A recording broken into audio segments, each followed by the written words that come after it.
Thank you so much. And I now see a full house, unlike the anticipation of the heavy traffic in the morning. Thank you so much for being here today. And I would like to heartily welcome our esteemed panelists. Since this is the opening panel for the day, we would like to broadly cover the future of work. And technology trends that define the future of work. Now, before we get into the future, we should actually talk a little bit about the present as well.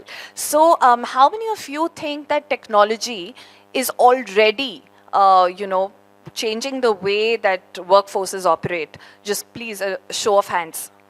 All right. So I think the mood is clear. The technology is here already. And it's not just about the future, it's also about the present and how we evolve into the future. And I love this saying that I read somewhere, that the best way to predict the future is to invent it. So while a 40-minute panel may not be enough to invent a great technology tool over here, we will try to deep dive into some of these themes and talk about how things are evolving and what is being invented. And I'm glad that to kick off this discussion, I have someone who actually builds technology, who is a technology leader with many years of experience. Surya, my first question to you is, what kind of technology are we seeing today that is more geared towards flexible and hybrid workforces, something that came up in a big way in the COVID times and is here to stay as well? Could you define some of these technology trends, please? Absolutely. First of all, good morning to all the people here. Of course, on the stage, I think I am the odd one out, coming from the tech background and not a proper HR. But throughout my professional life, I have built software for HR, so I'm pretty much aware of what HR does. Coming to the technology platforms, I think remote and hybrid work has been in discussion for the last 4 or 5 years. But if you have seen all the MNCs in different geographical locations, remote work has always been there. But what we are talking more is about the co-location. Post-pandemic, I think, pre-pandemic, if you recollect a couple of things that, most of the knowledge workers do is one, gathering in a meeting room for brainstorming, and two, some form of whiteboarding, that you do in terms of, some boxes and arrows and the strategy or plans, etc. So I think post-pandemic, these are some of the things that took a little bit of dent. I believe a lot of new technology platforms, the rise of Slack, Microsoft Teams, Google Chat, Zoom, all these different techs have helped people to virtually connect, though at times switching on camera becomes a challenge when we work as a team. But I'm sure most of you plead and request your team members to do that. When it comes to brainstorming, I think tools like Miro, Draw.io are some of the things that have really helped team members to brainstorm and create content that can be shared. Now, one of the biggest challenges when we lead remote work teams is the communication, right? Though synchronous communication happens via calls, a lot of times I suggest that we should adapt asynchronous communication. Should not be waiting for somebody just because they didn't join the call, but rather send a message or email and let them figure out stuff. And in addition, I think more than asynchronous communication in remote work, more frequent communication is what should be done. Most of the times we send an email or broadcast a message and think that many of them could have read, but hardly 10% of the team members would read it. So more and more communication actually helps through all these tools. It could be the call tools, chat tools, drawing tools, etc., so that we can collaborate as a remote workforce. Right. Thanks so much for that. And as a follow-on question, what role do you think technology has to play in ensuring productivity and performance management? So again, productivity is very highly contextual word. It depends from role to role. A designer has a different measurement scale, and an engineer has a different measurement scale, and a marketer has a different measurement scale. So we have to set the expectations, roles and responsibilities upfront, right? And I think one of the key things for productivity is engagement. I'll quickly share an anecdote about productivity, what we did differently. So when we were doing remote work, a lot of the big companies started calling people back to office, right? And so our HR team also was a little anxious to call people back to office, and we created a lot of WeWork and small co-location working spaces, but the team members resisted.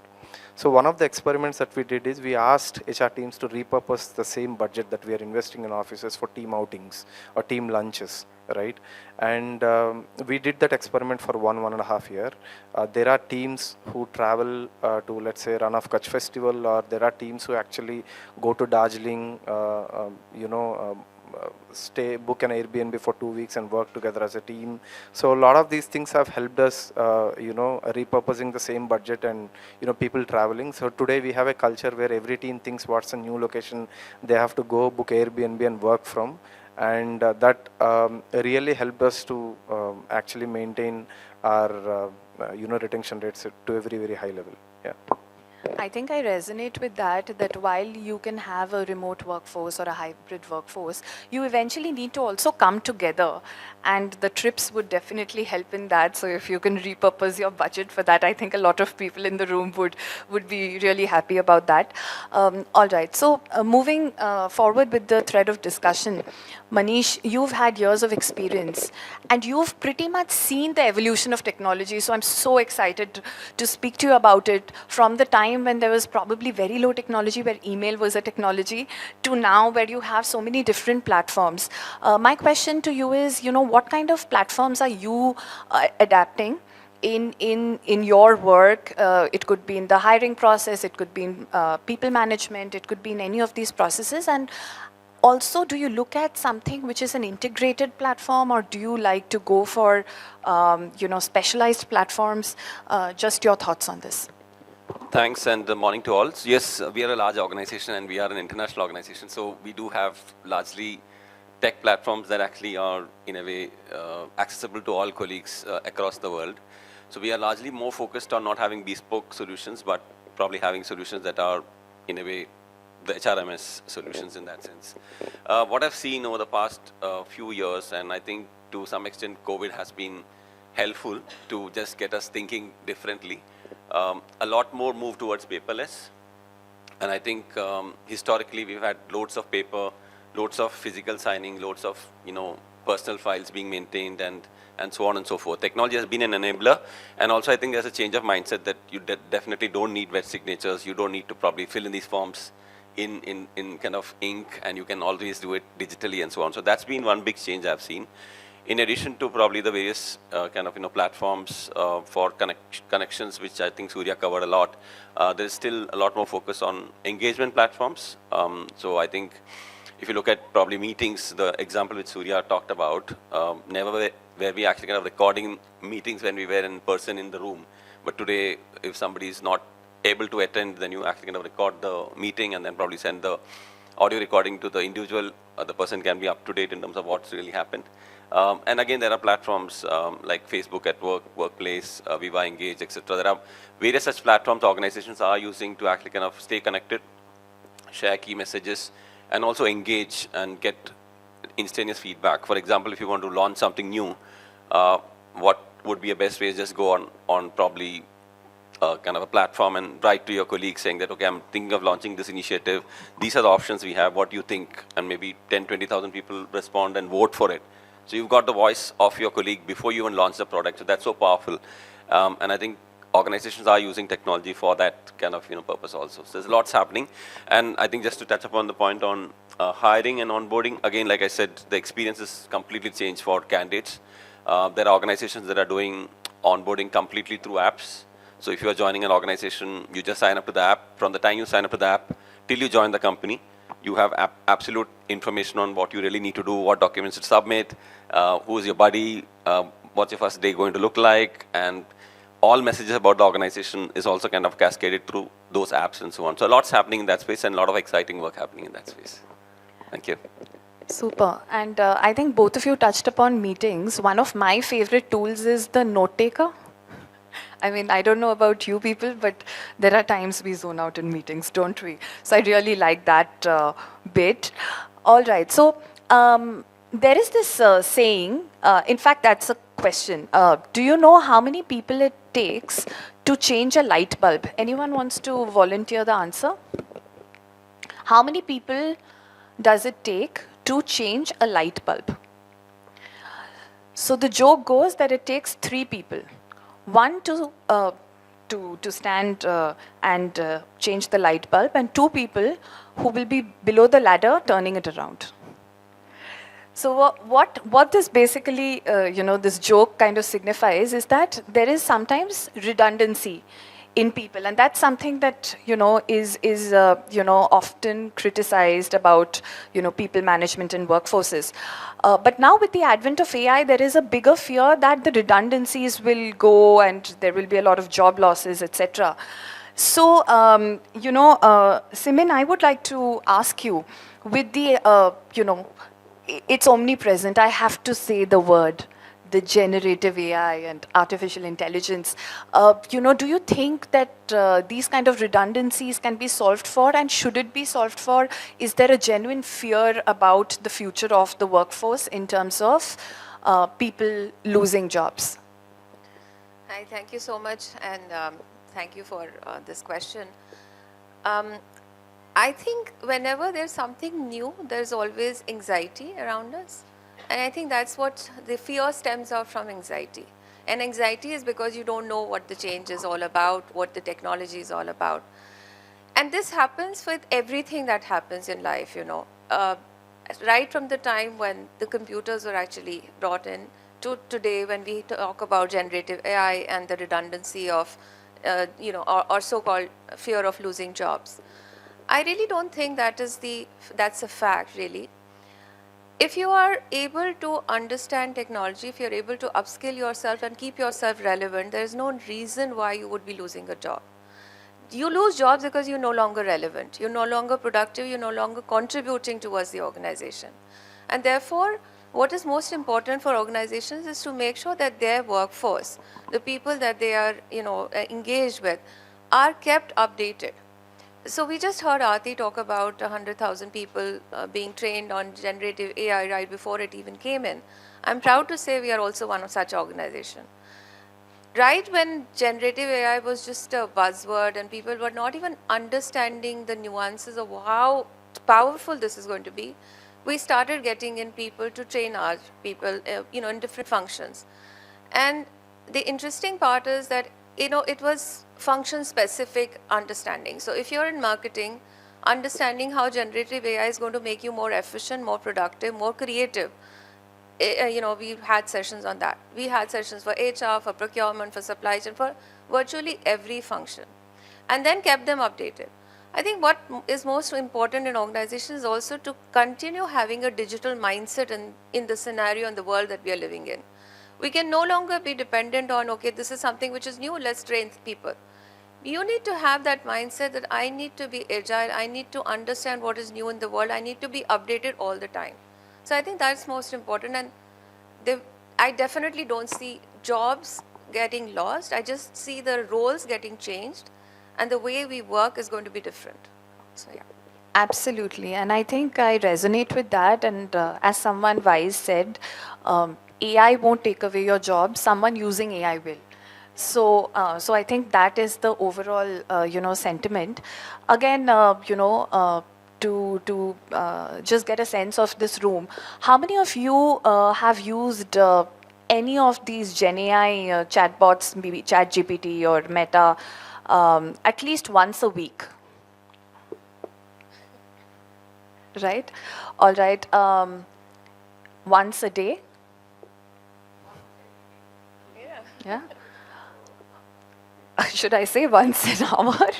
Okay, several times a day. Okay. Right. So I have noticed this trend where even my colleagues at work are using ChatGPT to draft emails now. They don't want to draft an email. So I'm very scared that, we are actually losing our minds and we are losing our creativity.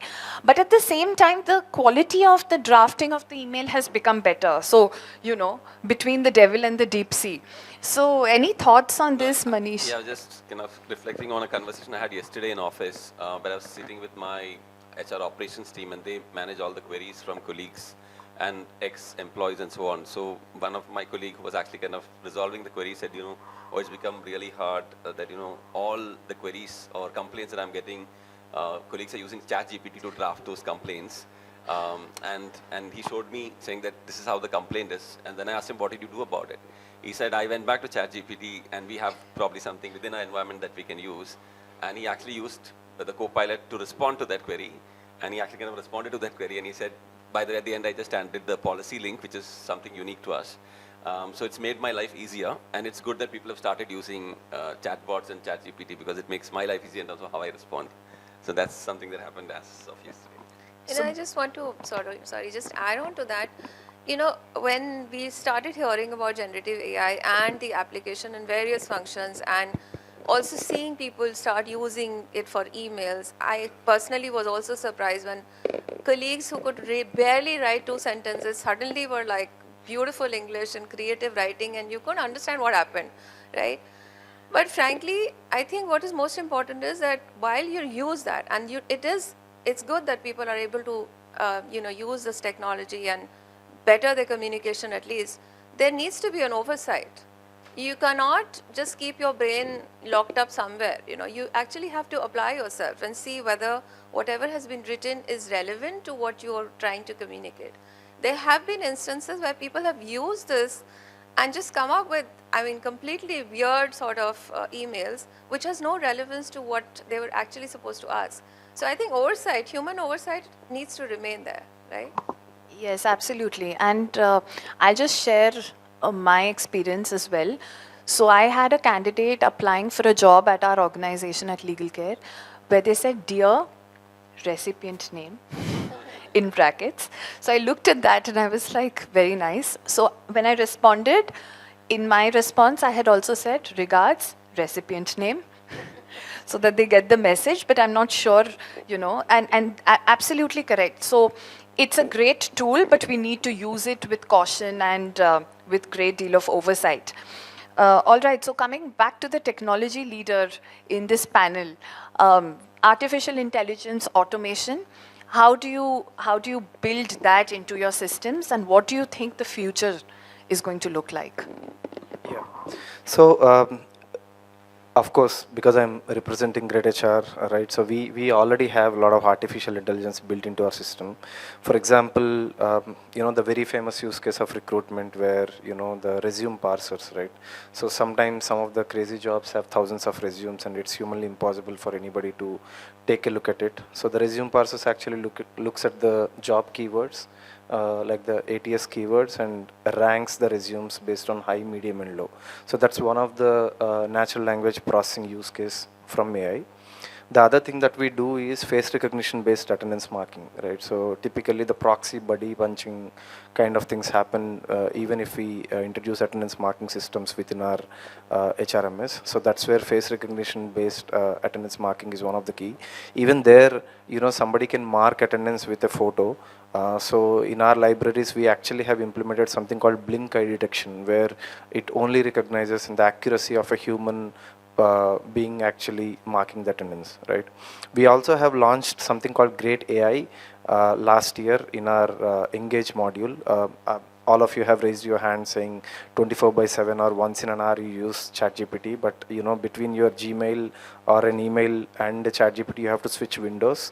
So in our Engage module, if somebody has to send a feedback to a colleague or appreciate a colleague, right, and if they're not so good with English, they can just click greytAI once they write something, and AI will actually give suggestions on how they can actually make it more dignified, professional, respectful, so on and so forth. So that's one other use case we solved. And the general use case of the AI conversational chatbots is something that we have, right? So that's again a little past what's been implemented, but with agentic AI there are a lot of use cases that many HRMS are exploring. One of the agentic use case could be for larger organizations. If you have more attrition and more exit interviews are happening, an agent can actually run through and generate a report and send it to the manager saying, hey, something has happened in this quarter where more people are leaving in your span. Do you want to raise new requisitions in the ATS or plan for the better manpower planning and budgeting for the next fiscal year, so on and so forth. So all these things can be automated today with HR juggling between manpower planning and budgeting, a different point solution, recruitment is a different point solution, or offboarding or resignation is a different solution. So that's where it is heading to.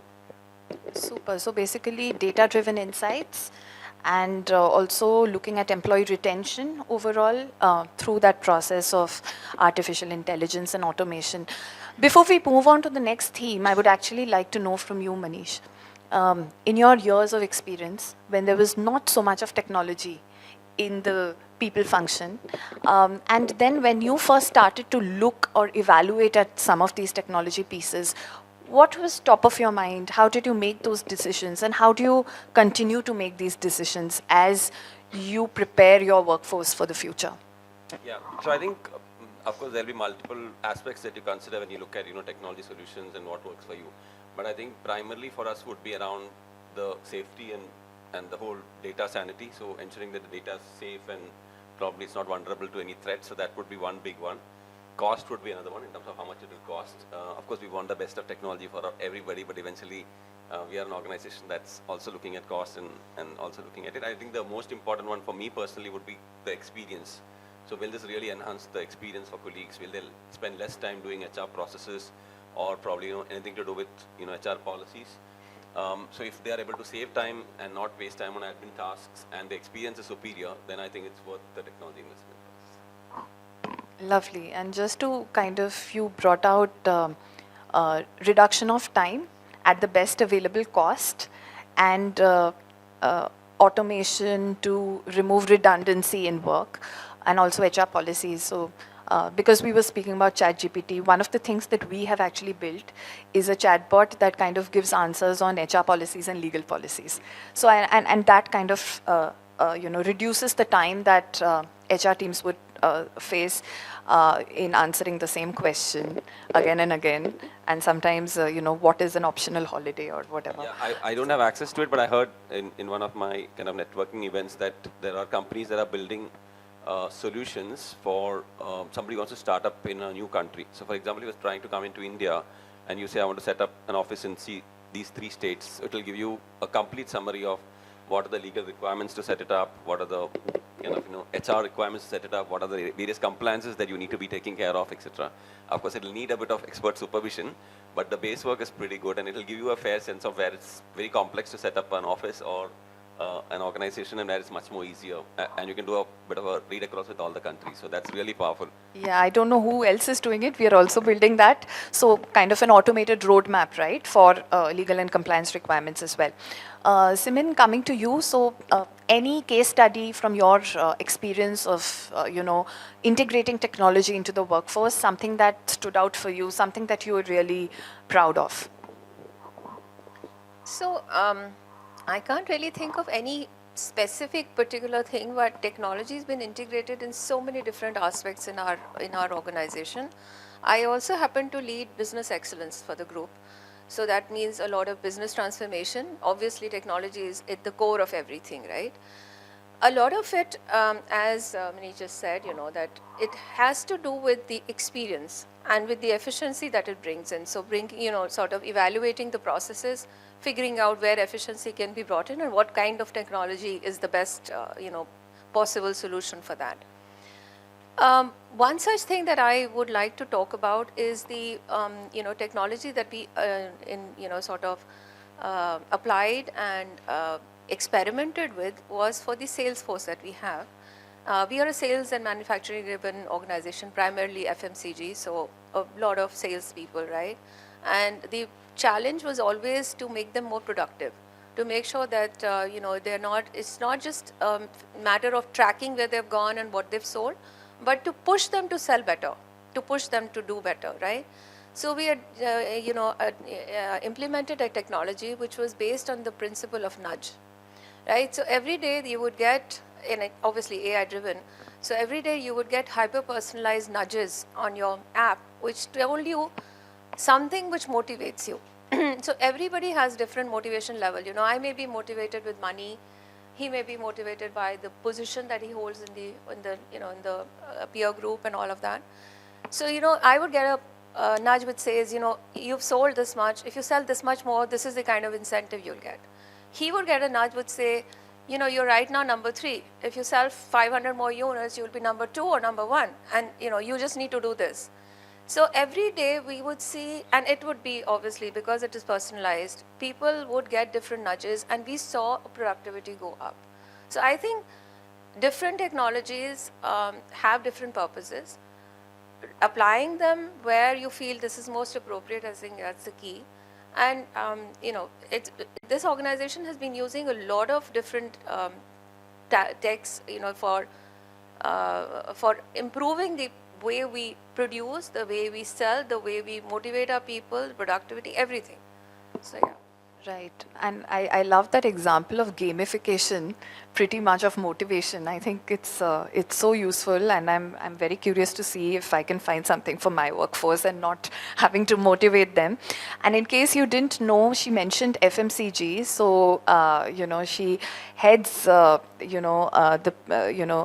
large people function at the DS group, which is responsible for something we love, which is Pulse. Yeah, I mean, it's. I didn't recognize the name of the company initially, and then I was like, Pulse, of course. We all love that, and it gives that zing, to our lives. All right, so moving to the next theme. So we were speaking about technology, but in all of this, we can never discount the importance of the human. And employee well-being has been in focus in recent times, thanks to some very controversial comments around 70-hour work week, 90-hour work week, and or whether we should stare at our wives or husbands or not. So Maneesh, I would like to know from you, what are your thoughts on the number of hours in a work week, and how we choose to spend our time outside of that as well? Yeah, so I'll actually want to stay away from every controversy. I'm not going to comment specifically on the number of hours and so on. I think we should just start off by being a bit more real about this topic, right? If you look at India as a country, let's not forget that majority of the workforce or people who are self-employed actually work on Saturdays. So that adds to one more day to their work. My father has been a businessman till he was alive. There was not even a single kind of, weekend kind of holiday for him. He worked 6 days definitely for 10, 12 hours. And of course, on Sundays, he would work for a few hours and he'll say, I just want to do a bit of my accounts and be in the shop and so on. And that was the way of life. We used to see him as a child do all of that. That's what he's used to, and that's what he never complained about it. He really loved doing it, and that's what his passion was. So if you look at that, clocking any number of hours, if you add an extra day, then it's very different. So I think some of us are privileged, and we should be grateful that we work only 5 days, and so on. I think the biggest challenge, I think, is about really being clear on the outcomes and the output that we expect from each colleague or individual that works in your organization. If you keep it on effort basis, then I think you're really going to have eventually low productivity and low morale, and you will also have issues with wellness of colleagues and so on. If you're very clear on the outcomes that you expect and realistic around the outcomes you expect in the number of hours, then I think it works well. So if, for example, we all have 9 hours in a day or 8 hours in a day, and if I'm able to be more productive than my peers, that's actually superior performance, and that's what I would love to recognize. Rather than saying that I would recognize somebody who works 10 hours, 12 hours, 14 hours, 15 hours a day. That doesn't really help any cause. It just adds to probably cost in the long run, because it's not sustainable to work that many hours every day and then be healthy. So I think as an organization, and also I think personally, I believe that there should be a fair balance between your wellness and health. This is cliched, but everybody knows that career is not probably a sprint, it's a marathon, so you have to run it really long. So instead of looking at short-term gains, you should look at what's your long-term gains, but not at the cost of health, because that comes really kind of prime for all of us. So that's my thoughts. I'm sure there are other thoughts in the panel, but I'm not a big fan of counting hours and then saying that that's the way you track a person's career or progress. I think progress can happen if you're really the best amongst the lot. You can do things much more smarter, much more faster, and number of hours are not a challenge for me. Yeah, absolutely. I mean, basically measuring performance through other metrics and not number of hours, I think that's very, very important. Simin, would you like to weigh in on employee well-being? We are seeing a lot of innovative offerings around that space. I think Aarti also touched upon some of the things that they are doing around, menopausal women and fertility care, etc. So we are now seeing financial well-being. We are seeing a lot of focus on mental health. Anything you would like to weigh in on in terms of employee benefits and that entire piece of employee well-being? So yeah, Sreerupa, while completely agree to what Maneesh just said, today I think is the age of working smarter rather than just working harder. So, those 70, 90 work hour discussions are, I think, completely useless, really. So yeah, it's a waste of time, frankly. In terms of well-being, I think organizations started focusing a lot more specifically after COVID, right? And I mentioned that because it's not like people were not doing it before that, but I think after that, that phase of life was quite difficult for all of us. And we all realized the importance of life and the importance of what we need from life, right? And more so in the younger generation. Things are changing as to people don't really want to just do a 9-to-5 job. They want to enjoy life. They want to do things that they want to, that they're deeply passionate about. So organizations have started rethinking and making sure that their people have the right balance of, while of course work is important, they would also give an emphasis on how are you feeling today? Are you depressed? Is there anything which is bothering you? So having various interventions on health, on mental well-being, on financial well-being. I mean, in our organization, we've had sessions for our workers, the blue-collar workers, who don't really understand how to invest, how to make sure they earn not very large amounts, but how do they make the best of it, right? And that's very important as an organization, because if we have to thrive, our employees need to be, happy in what they're doing and be able to sustain their way of life in that manner, right? A lot of organizations are introducing various initiatives. Health, checkups and everything have been there. Everybody's been doing it. But having a psychologist who's there, as on board, you could go there, have sessions free of cost, checking in, even for remote workers, checking in, having regular check-ins and understanding how they're feeling, how they're doing. All of those initiatives, I think, are really helpful now. Absolutely. And Just one build. So I kind of quite completely agree. There's been a huge amount of focus on wellness across physical, mental, financial, and so on. And social, of course, because coming back to workplace, people are expecting a lot more social events and looking at how do we really engage. I think you gave a good example that you can go on a holiday with your colleagues and also work in nice hill stations and so on. But one important aspect that I think we should not forget, if you just get real about the situation that we have in metros. Right now we started this conference and we said traffic is a big issue, and that's the theme wherever you go. You go to Bangalore, you go to Chennai, you go to Mumbai, anywhere you go, traffic is a big issue. Personally, I believe flexibility with respect to working from home or working from an alternate location or somewhere closer to your home, you've got an office or probably, like you said, shared workspace, etc., is going to be a powerful thing in future. For me personally, that has a huge impact on your wellness. If you probably are spending 3 hours, 4 hours commuting, that's the time, that's precious time that goes away from your 24 hours that you could potentially repurpose to actually kind of do something physically or do something socially, and so on and so forth. So for me, flexibility is going to be a currency, and it's going to be very big in future.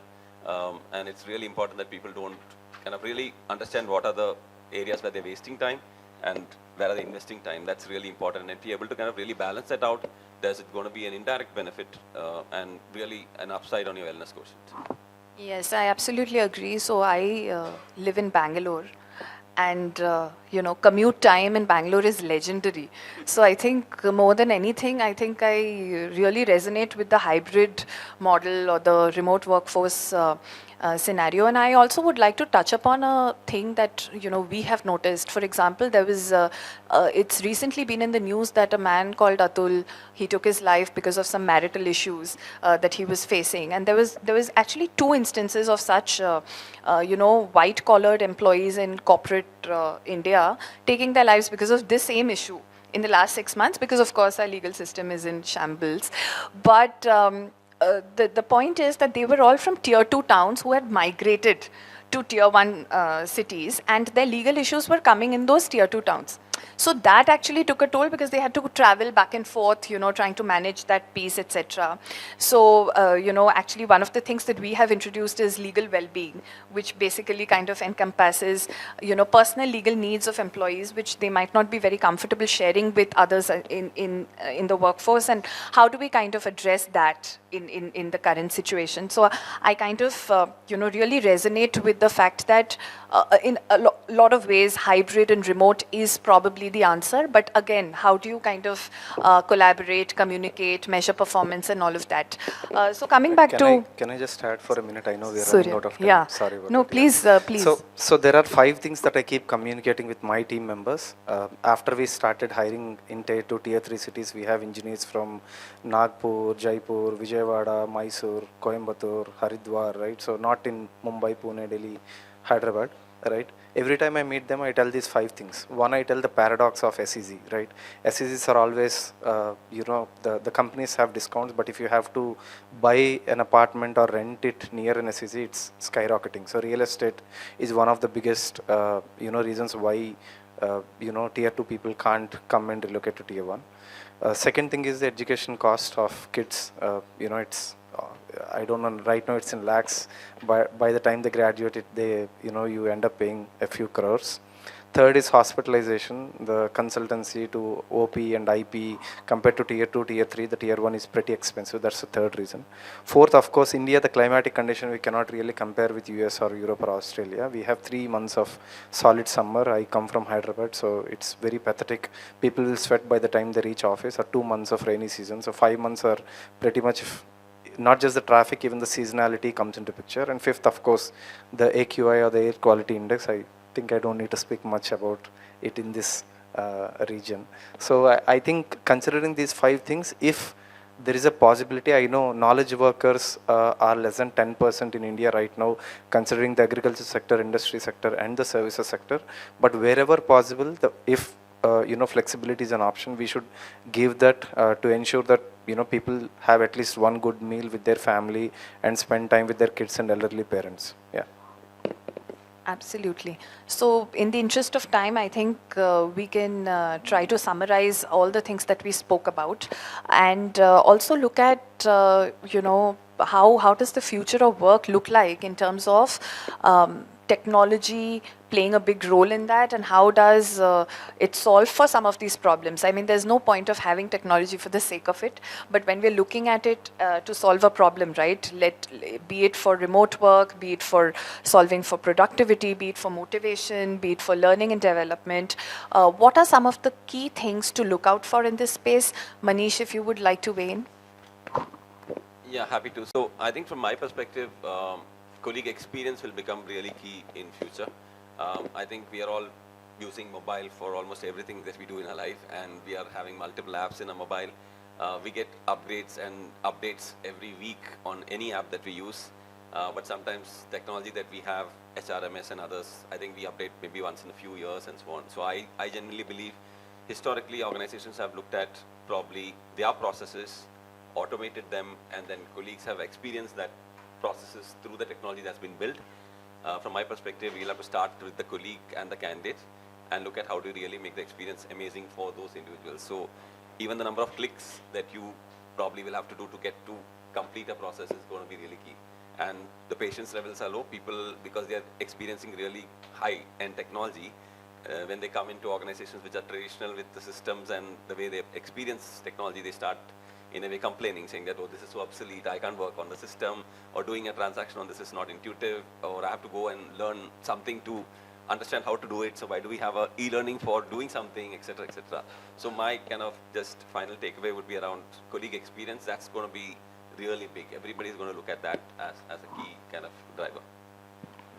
Absolutely. I think colleague experience, and when you look at Gen Z experience, then that's a whole gamut altogether of looking at how to motivate and retain them, right?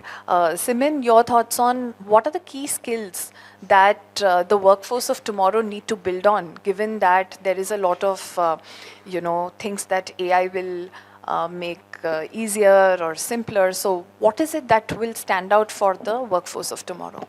I think the key skill, I think probably for me would be adaptability, to be quick, agile, to be able to adapt to something new very, very quickly. So having that mindset that, nothing is impossible, I will be able to learn. Having that continuous learning mindset, that's going to be the key. Yeah. Wonderful. So adaptable and make sure that you can learn very fast, I think, across different domains and functions. Surya, coming back to you, you must give us the key tech trends that you think will define the future of work and what you are looking to build at a personal level, perhaps, for your organization. Yeah. Again, right, there are a lot of speculations when it comes to future, so, take it with a pinch of salt. But as the remote and hybrid workforce and, working across time zones and geographies increase, I think virtual reality and augmented reality play a big role in terms of, doing a lot of meetings and training sessions and onboarding new joiners, etc. That's one of the biggest trend that I see happening across. Right. From greytHR perspective, we are building a lot of agentic AI stuff within the system that will enable HRs to do much more, strategic work and eliminate the operational work. But touching upon the skills part, I think yes, as the other panel members said, agility and creating experience. I think data literacy is one thing that I would say everybody, not just the HRs, should start gaining, because most often the fundamental skill always stopped at the soft skills and the communication skills. But with the rise of data, because the paradox of data and AI is AI creates a lot of data, and AI also uses a lot of data to train itself. So AI creates data, it trains on data, it creates more data, it gets trained on data. So the more data literacy we gain, I think it actually helps a lot. But I know time's up, but if I have time, I'll share one anecdote of how we resolved with the data literacy. Is that fine? Is it okay? Okay, yeah. So I think in 2022-23 timeframes, we are not a big brand like Amazon, Google, Meta, where we roll out an engineering post and hundreds and thousands of people apply for it, right? So and I don't know how many of you struggle with hiring, where you get just rejections of people saying they just decline on offer a day or a week before, right? So we faced it, and the entire hiring funnel from sourcing to interviewing to rolling out offer to joining is like, let's say 100:1. Like you source 100 profiles, you end up hiring one person, right? So we did that, and the entire 2023 year, we rolled out some 9 to 10 offers, and none of them joined, right? So we were struggling to understand why. We gave them the pay we want and they want, and we spoke and they qualified. So what's the reason? So we went and we looked at the data, right? And we saw everybody is from a metro. Most of them are from Bangalore, Pune, Hyderabad. So we said these metro people are going to Walmart, JPMC, Google, Meta, etc. They're not joining us. So let's change our sourcing strategy to tier 2 who have relocated and really good talent. And with AI and a lot of level playing that happened with the 5G internet, we targeted people in tier 2, tier 3 cities, and that's where as I said, Haridwar, Coimbatore, a lot of places, right? And in 2 years time frame, our attrition rate is 3% and 4%, where Bain actually says 12 to 16%, and we were able to retain people because we keep communicating the 5 benefits of remote work, along with the data literacy that we built in terms of not just doing the data analysis, it's also looking at the insights, taking action, and looking at the overall impact over multi-year period. So that has worked us for us. So I would say data literacy is one skill that everybody needs to. Yeah. Absolutely. I think really, really powerful there. Data literacy, and I think the 5 benefits of remote workforce, even I'm going to take back and kind of feed into the workforce. And I would like to conclude by saying that, at LegalCare, we're trying to automate and bring technology into a very legacy process, which is legal, which is very, very broken, and also offering some of that to the workforce of large corporates and enterprises. But we also play around a lot with data and automation and chatbots, etc. But just to conclude, the future is something that is indistinguishable from magic, because we can't even imagine it today sometimes, right? So to take away, if I were to say, how technology is going to play a role, we today cannot even sit here and comprehend, because someone 10 years back would not have comprehended that we can put a question on a chatbot and get an answer for almost anything in the world. Right? So that is how technology has played a role today, and how technology will play a role in the future is almost unimaginable, but we are trying to imagine and invent it. Thank you so much, panelists, for this amazing discussion, and thank you everyone for listening in. Thanks.